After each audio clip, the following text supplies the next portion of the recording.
So first things first, Bruno, how are you? I'm very well, thank you. I'm doing my best to enjoy the lockdown, and I'm actually doing a really good job. I'm having a surprisingly nice time being at my parents' house, just switching off. What about you? Um, Honestly, I mean, obviously, I have a lot better than most, I think. But it is weird. It's a weird feeling of being inside as much. I feel the walls closing in at times, but I'm trying to stay positive. They are closing in, Robin. So that's. But like I said, I'm quite fortunate in a way. I still have my job. I still have my health, so I can't really complain. Great. Um, So for you then, well, we kind of discussed this just before the camera went on, but what is it like being home to the extent that you are now? Because this is very rare for you, I suppose. Yeah, to be honest, after I made my first album, I then spent 18 months on tour and went and recorded my second album. And then I only had like 2 weeks off over Christmas before we went straight into rehearsals for touring for this album. And whilst I was really looking forward to it, part of me was like, "Oh my god, I think I'm burnt out, and I think I'm kind of terrified to be spending another 18 months touring." And I hadn't written a song for like over 6 months. So in a way, whilst obviously this is a terrible situation, and no one in the world would wish it upon us, but on a personal level, I think it's been kind of nice to switch off. It's been nice to have an excuse not to do anything. I'm a workaholic, and it's been a lovely decompression, reevaluation, and like recalibration of my mind in some ways. Yeah, because I can imagine when you're touring and especially when things are going well, there's not really a moment you can just take a step back and kind of reflect on what you're doing and what you've done in the years past. So now that you have, what are the kind of things that rise to the top when you think about the last couple of years that what you've been through? It's funny, isn't it? I think we're all Right. reflecting on ourselves and what we're doing, and um, I think I'm really proud of myself. I'm really proud of myself. I'm really proud of the things that I've achieved, and I'm proud of my first album. I'm proud of my second album, and I can't wait for people to hear it. Mm. I'm sad that I can't be out there performing this music and meeting everyone, but there are more important things than live music. And as soon as it's physically possible for me to go and start performing again, I'm going to. Right. And what is taking up your time now? Are you very creative and very busy with music again, or is this, like you say, kind of a break from all of that? No, I mean, I can't write when I'm touring, and I can't write when I'm recording. So, Mm. in order for me to write, I really have to dedicate my time to the process of writing. And that doesn't mean necessarily getting up every day and sitting at the piano, but it means being in the mindset of writing. Mm. So I'm living life, I'm experiencing things, and I'm writing about them, and songs come when they come. But, I've written 2 songs during the lockdown that I'm really proud of. And they're the first songs I've written um, for about 6 months. So there's always a sneaky part of me that's worrying that what if I never write another song again? It's great to know that the taps are still working. Well, as any form of creative, I suppose, but I hear this a lot from songwriters. There is always that fear of well, will I still be able to do it? So, Yeah. and for you as well, I think, correct me if I'm wrong, but you wrote your first song when you were 22? Yeah, yeah, I did. I originally wanted to be a jazz guitar player. Hmm. I wanted to play. My dream was to play for like Stevie Wonder or Elton John or Tom Waits, somebody like that, like a real like legacy artist. Um, and then when I moved down to London, I was 22 when I moved down after university, and whilst I was hustling, trying to get gigs, and I ended up playing for some cool artists. I played with Layla Hathaway, Hmm. played with Erica Badu one time, but I started writing songs, I think, because I was inspired by the city, and I was with all this new energy and new experiences, and um, I realized as soon as I wrote a song, it was like this is what I'm meant to be doing. Because I love music and I love words. I have a great love for language, and I consider music to be another language, to be honest. But it was when I managed to marry the words with the music that I really found my reason. And I find it very interesting because obviously you grew up in a very musical family, and like you say, you kind of devoted yourself to the guitar. Was there ever an inclination earlier, maybe in the decade before, that you thought, well, maybe I should start singing, or maybe I could? None at all, to be honest. I was the last kid at school whose voice broke. Okay. When I was like 15, 16, I was doing my GCSEs, and I remember, you do the register at school and they read everyone's name out and everyone's like, yes, yes, yes, yes. And I'd be like, yeah. And I was so insecure about it that I didn't even like talking, let alone singing. And so I guess I had a hang up about that was based on some kind of like adolescent insecurities. And I ended up singing only because I had these songs. I started writing songs and I didn't know anyone else to sing them. So I would record these demos just as a matter of documenting the songs that I was writing. And then I ended up putting them up on SoundCloud in the hope of, getting a publishing deal and stuff. And every meeting I went into, they were like, who's the singer? He's great. And I'd be like, it's me. So that's kind of how it started. But I still don't consider myself to be a singer, really. Even though I put a lot more time into my guitar playing, people seem to like my voice more. Well, it's interesting when I hear like the new record now, I can hear, because I imagine it's you playing guitar on this song. So I can definitely hear it's a well-trained guitar player in itself. That's what I first heard, that this is a good guitar player. Thank you. So when you start on these songs, is that kind of where you start then as well? Because I read that you also write occasionally on piano, and one of the songs was No, I don't really write on guitar. Okay. I think because I spent so many hours playing it. When I pick up a guitar, I see scales, I see arpeggios, I see gigs that I've done that I didn't enjoy. I see a method of paying my rent for nearly 10 years. Right. And in a way, it hasn't lost its magic. I still love the guitar and I have a freedom of expression on it that I don't have it with any other instrument. But when it comes to writing songs, it doesn't matter what scales, it doesn't matter what theory or like musical grammatical knowledge you have. All that matters is your feelings and the inspiration. And when I sit at a piano, every single time I sit at a piano, I have a oh my God, what is that moment? Because I'm very limited as a piano player. And as a result, I get very excited and I'm very inspired by it. Also, there's a thing with the piano. When you sit at a piano, if you take the front of it off, your voice, when you sing, your voice goes into the piano and reverberates with the piano itself, and it reflects back at you. And I love that. I find it a lot easier to write on piano for sure. But then once I've got the skeleton, I often, then take it to a guitar, and maybe there are some more intricate chord paths that I can find that are a bit clever that I didn't know I could do on the piano. So that, they inform each other in a nice way. It's also great writing, away from an instrument. I like writing in my head a lot. Okay. Just thinking about the melody and the lyrics, and then you come up with the chords, and they end up being quite basic because they're just what your head can process. But that's quite a pure way of writing. And then I assume then once you go into the studio, it kind of fleshes out and it keeps developing. Yeah. Once I get in the studio, then I see how much jazz I can poke into it. But it's really the icing on the cake. Right. What was the first song on this new record then that kind of started you off on this kind of process of making this album?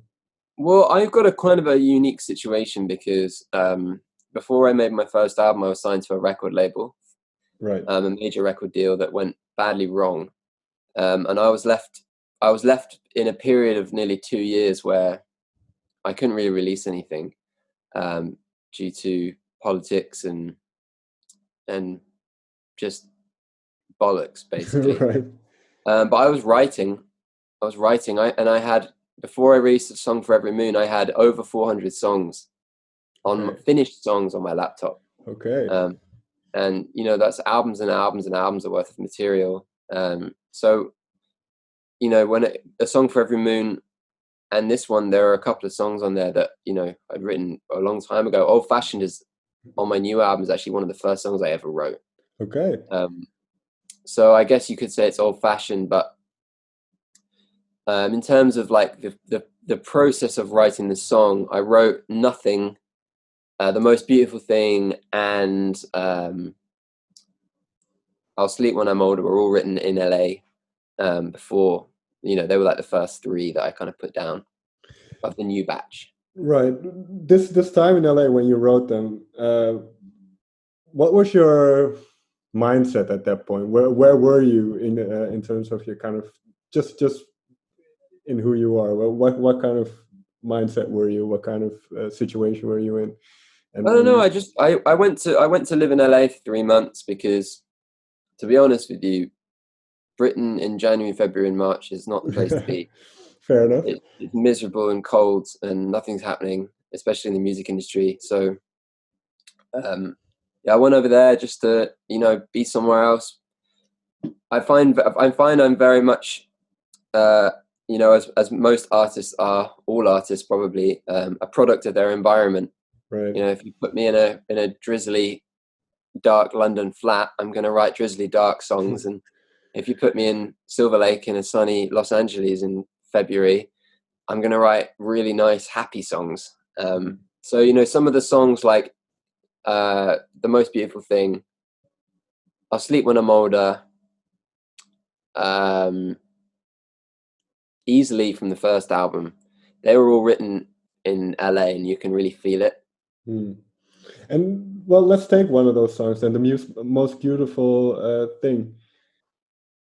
Because it's an interesting, because I wrote in brackets behind it that I've never seen, so it's kind of a funny thing. So where did that idea come from? Because the way I'll let you explain first before I. Well, I often write songs starting with a title. I have in my iPhone, I have in my notes, I just have endless thoughts and snippets of ideas, lyrical ideas.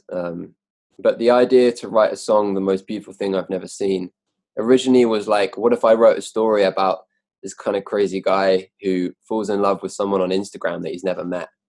It's like, because we all do, there is this celebrity worship now. Sure. We kind of fall in love with and worship people that we don't know.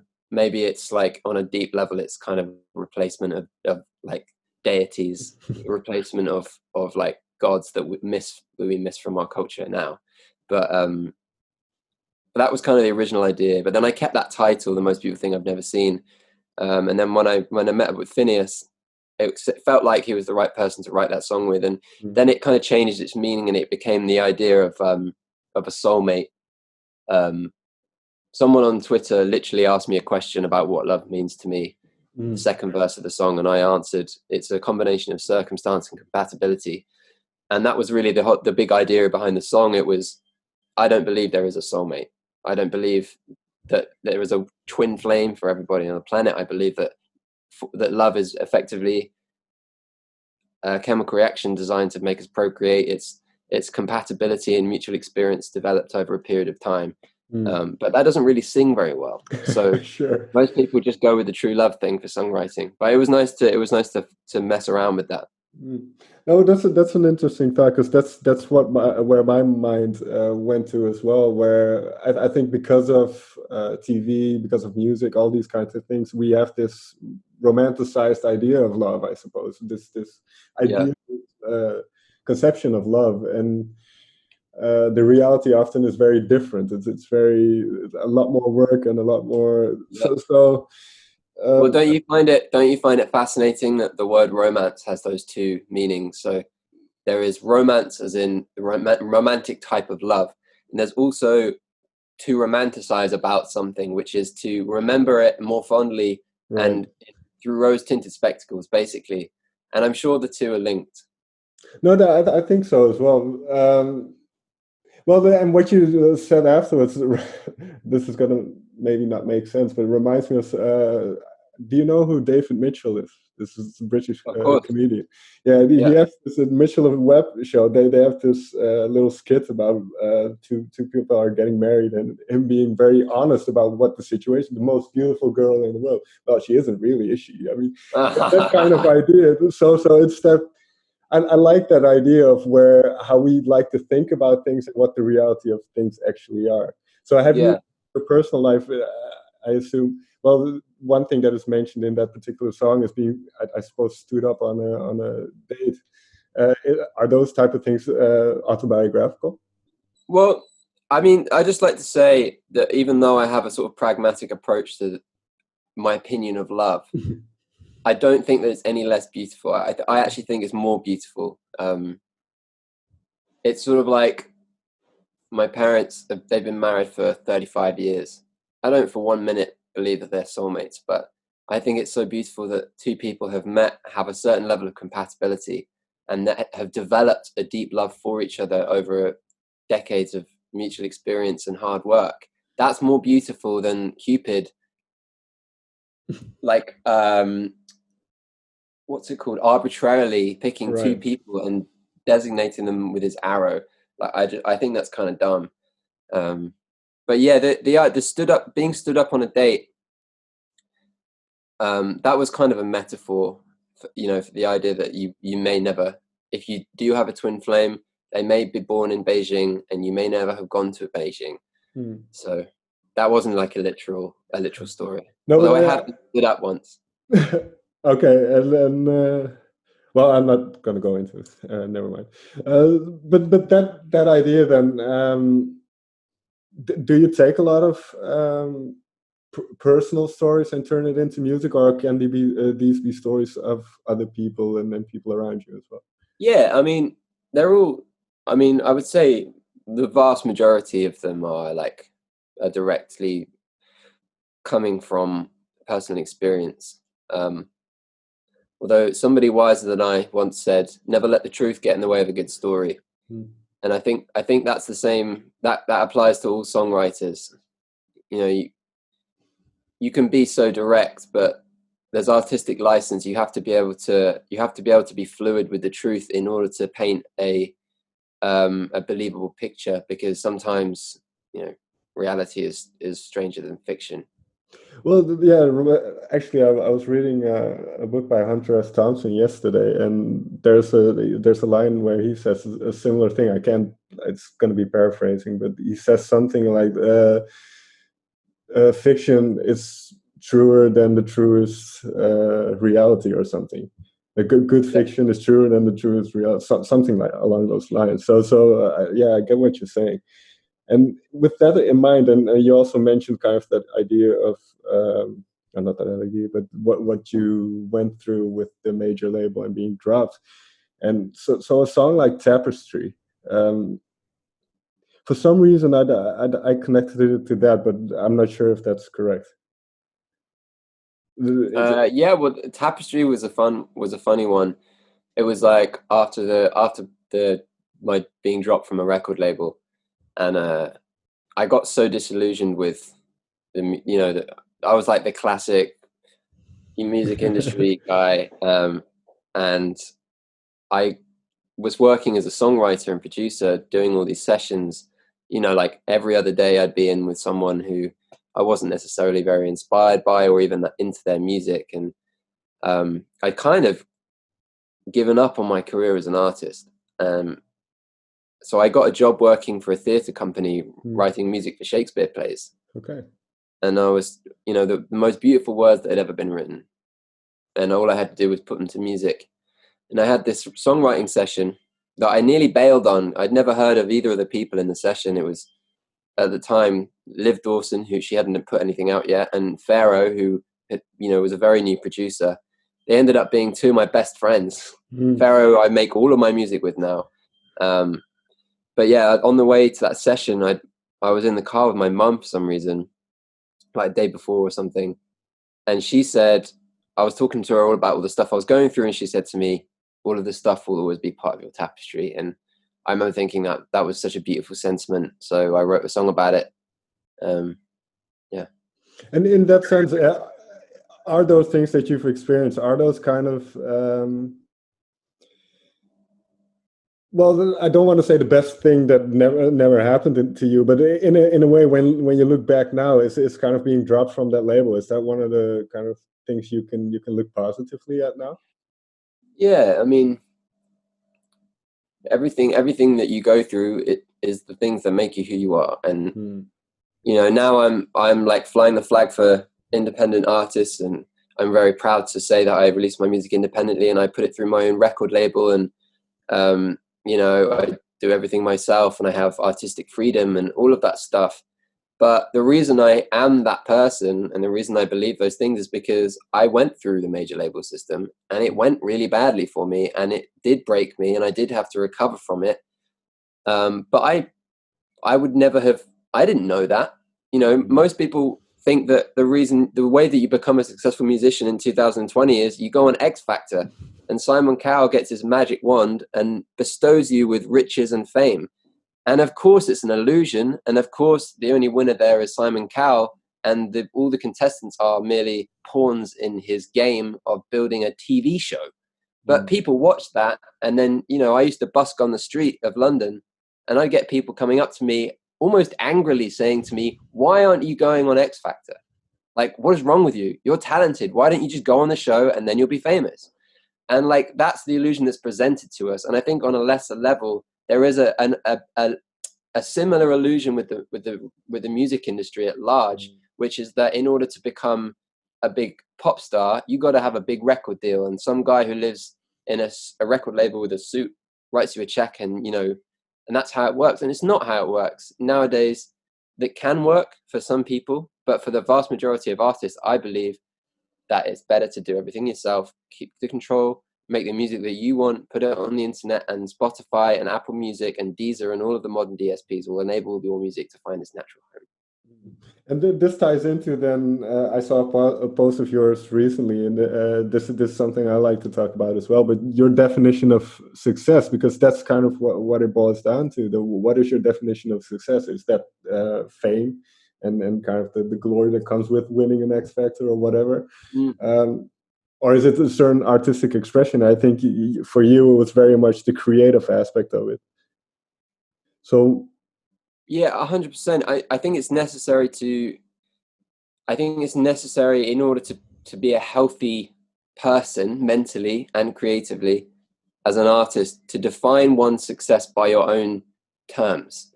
And I know that my main goal and aspiration creatively is to make music that accurately represents me and that is honest. And if I ever made the decision to create a single that was designed to go on a radio station, or had to be a certain tempo, or had a radio edit or a mix, or like all of those things that you compromise your artistic vision in order to become palpably successful, whatever that means, I think that's compromising your art. You know, if you're going to design Hoovers, vacuum cleaners, you're designing a commodity that is designed to sell. That's great. If you want to do that, go design Hoovers. But if you're making art, essentially you got to represent your thoughts and feelings. That's what art is. So, as far as I'm concerned, success is defined as creating something that I am truly proud of. And I'm lucky that my art, my truth, has some commercial value, enables me to have a career.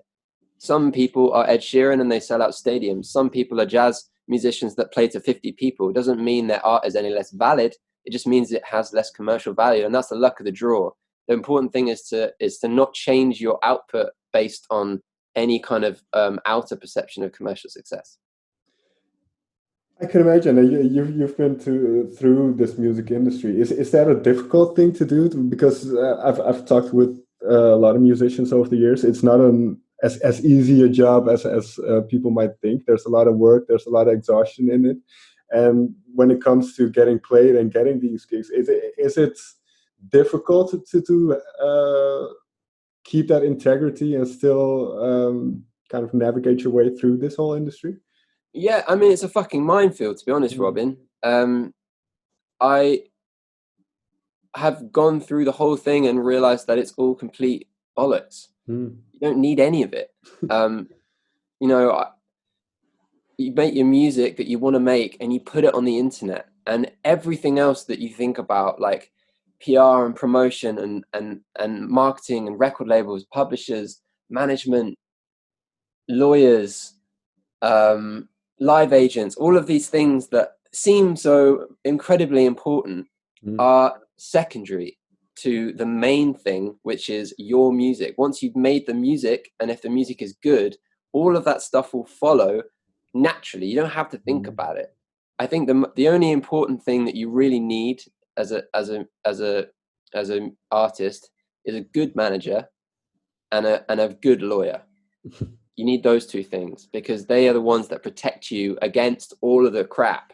Right. You know, everyone else who's coming for you and wants a piece of you once you started making something that has value, according to them.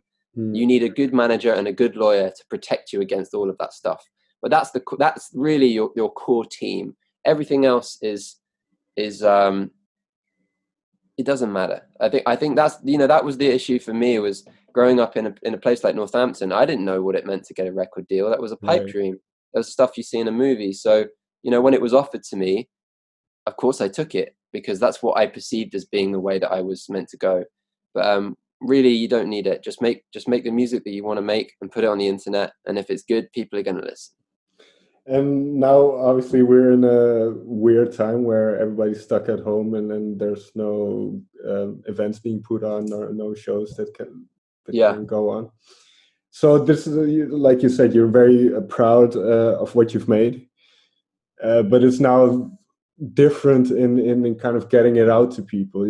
Obviously, we have all these possibilities online, but then kind of that direct connection isn't there anymore. So do you miss that? Badly. Yeah, I really miss it. It's a very important thing. You know, it's all very well posting something on Instagram and then going on your Spotify page and looking how many streams it's had or whatever, but none of that really means anything. What means something is going to Jakarta and meeting a bunch of people who love your music and hearing how it's affected them in the real world and feeling the energy from a crowd. You know, it's like making a painting. You got to hang it up in a gallery at some point. Right, because that's the idea, right? That it only becomes art in a way if it's shared. That you need that kind of element to it. So with that in mind, are you, and I suppose this is true again for pretty much any type of art that you make, but is there always some sense of reservation or I wouldn't say worry, but kind of, because you're putting yourself out there. You're putting your heart in your sleeve. You write these songs. You put it out there for people to judge, in a sense. So is there always a kind of a vulnerability to it, or I don't know what the right word is, but yeah, there is a bit. But I think, again, going back to the honesty thing, you know, my music is pretty much an accurate reflection of who I am, and not everyone is going to like me.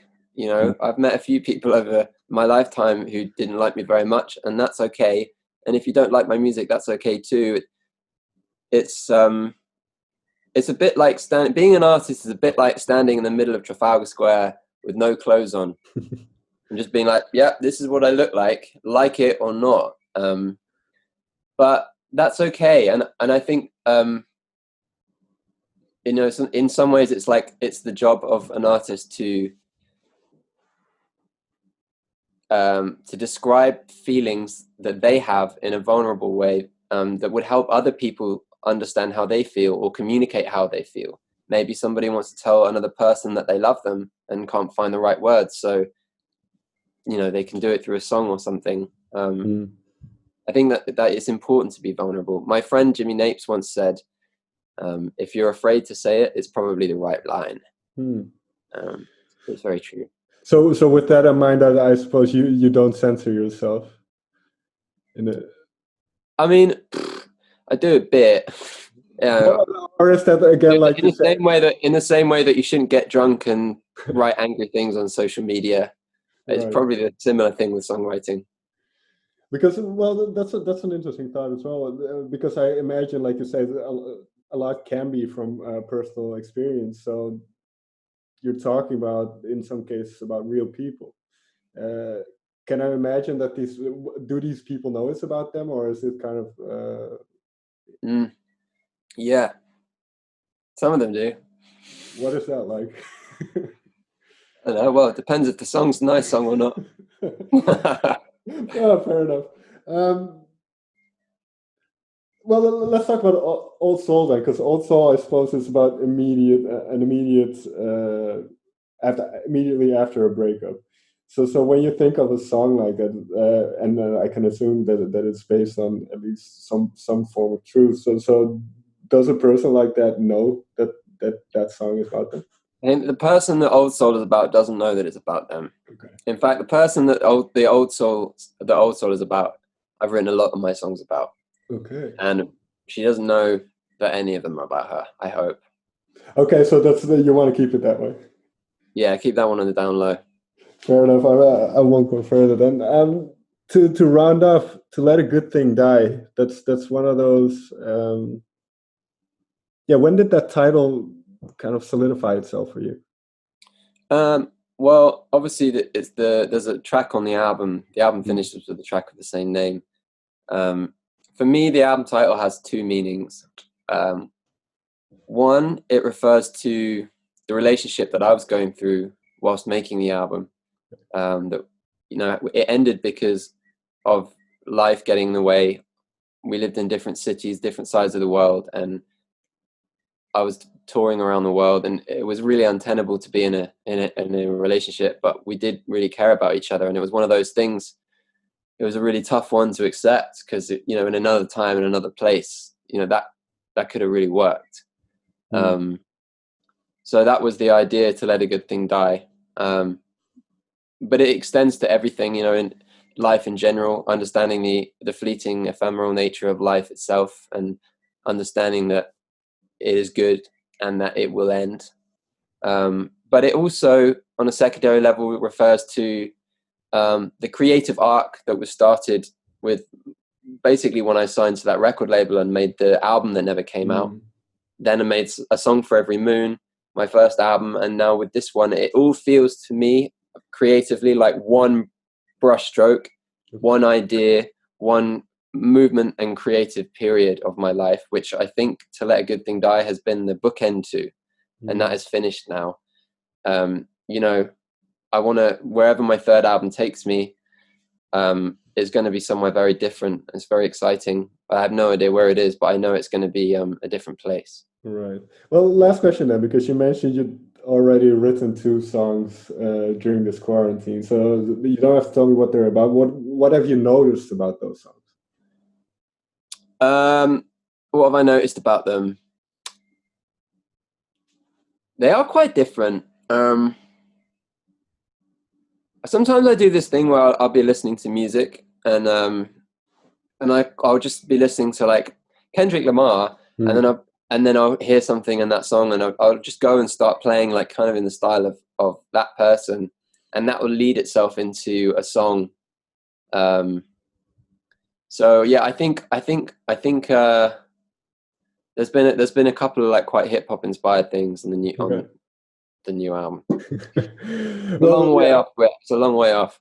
I was going to say we're getting ahead of ourselves because To Let a Good Thing Die is still needs to be released.